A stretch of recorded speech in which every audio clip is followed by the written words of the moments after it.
She diagnosed me with diabetes, but she said there's something else going on in your abdomen, and I'm not sure what it is.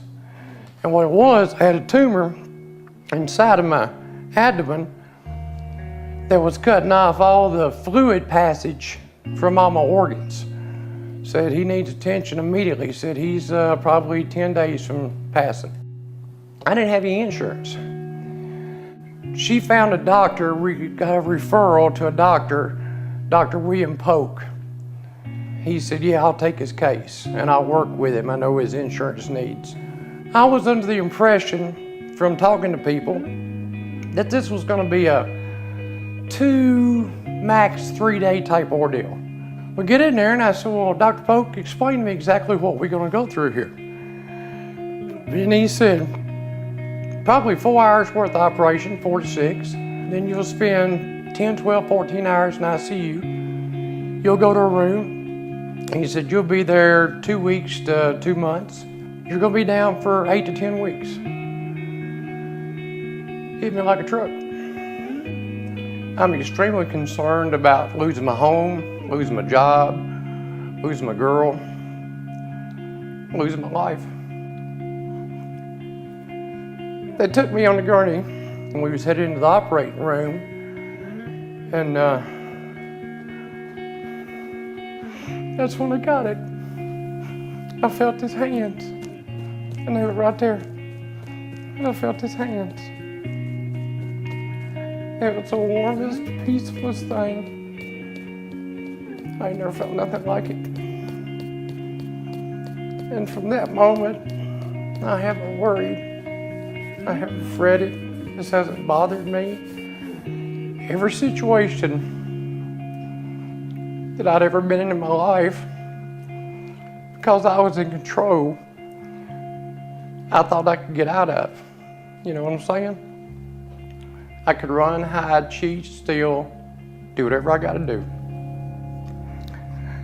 This time I was in a corner I couldn't get out of.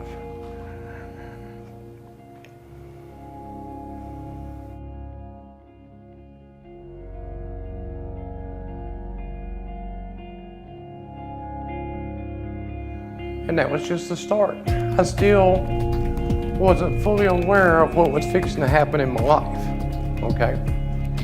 He changed everything. Changed my whole attitude, changed the way I seen the world, the way I seen people, the way I seen situations. They took out half my pancreas, bile duct, intestine, gallbladder, I think some stomach. They took all this apart and they put it all back together in hope like the Dickens it would work. As far as that staying 14 days to 2 months, in 9 days they sent me home. We had decided at the time, let's start giving back, because God has given us a lot, okay? I was always one of those tithers when I went to church. What can I spare this week? The people 5 months earlier that had fired me, or that had dismissed me from my job of over 10.5 years, they had shut the whole plant down, got together, and raised $1,500 to help me through. The River Rats, as we call ourselves, our camp buddies, they had pooled all their money and raised $1,500. Bills were getting paid for that I didn't have a clue. How is this happening? I heard a guy one time describe it. He said, tithing's like pitching ball with your father. And he said, it kind of is. He said, you know, with your dad, he said, you pitch the ball to him, he pitched it back. You pitch it to him, he pitched it back. He's the only thing with your Father in heaven. He said, every time he pitched it back, it's bigger. God may not always give you what you want, but he will always give you what you need. You know, you can live your life like a battery. Battery's got 2 ends. It's got a positive end and a negative end.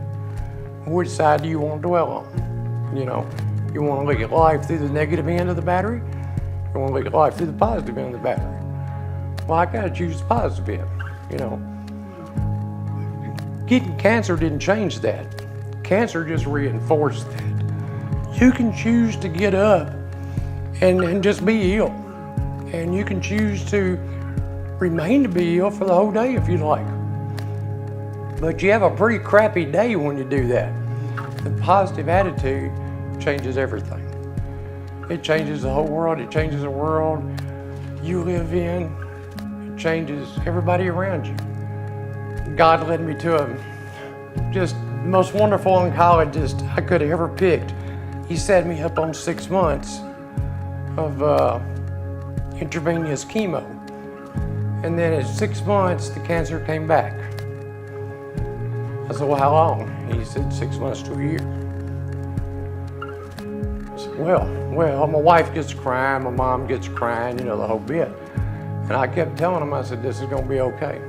I promise you this will be okay. And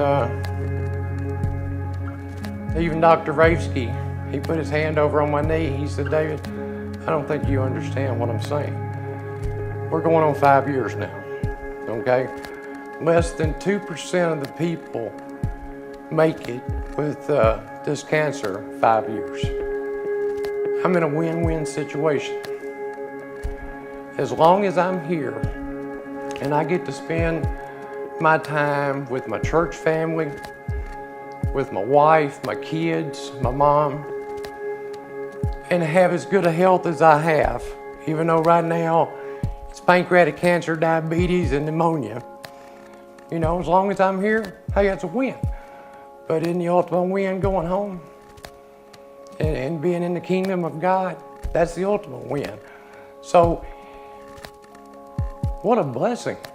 I mean, the ultimate blessing. I can't lose. I can't lose.